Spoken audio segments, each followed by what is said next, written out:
জল ফেলেন খুবই ভালো।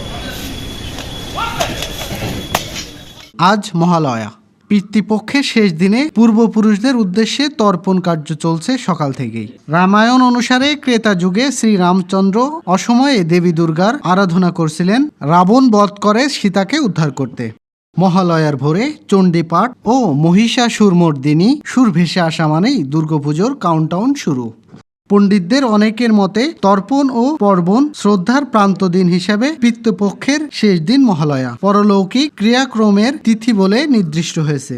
যশোরের মহালয়ায় পূর্বপুরুষদের আত্মার সদ্গতি কামনায় তর্পণের পাশাপাশি অনেক মন্দিরে দেবী আবাহন ও মা দুর্গার চোখ আঁকা হচ্ছে। কালেক্টরেট পুকুরের পাড়ে জেলা পূজা উদযাপন পরিষদের উদ্যোগে র্যালি ও তিল তর্পণ হয়েছে। আজকের এই মহালয়ার মধ্য দিয়ে আমাদের সেই অশুভ শক্তিদেরকে পরাজিত করে শান্তিপূর্ণভাবে যাতে আমরা বসবাস করতে পারি, আমরা আমাদের সেই শারদীয় দুর্গাপূজা আমাদের মায়ের কাছে, আমাদের দেবীর কাছে সেই প্রার্থনা হবে। আজ শুভ মহালয়া, আজ থেকেই দুর্গাপুজো শুরু হয়ে গেল এবং দেবী পক্ষ শুরু। দেবী পক্ষের সাথে অসুর পক্ষের আজ থেকে যুদ্ধ চলবে এবং বিজয়া দশমীতে এই যুদ্ধের অবসান ঘটবে অসুরকে পরাজিত করে।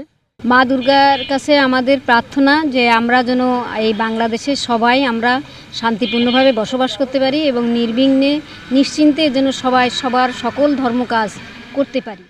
এদিকে সনাতন ধর্ম সংঘের আয়োজনে যশোর পৌর পার্কে তিল তর্পণ অনুষ্ঠান হয়। ডেস্ক রিপোর্ট, গ্রামের কাগজ।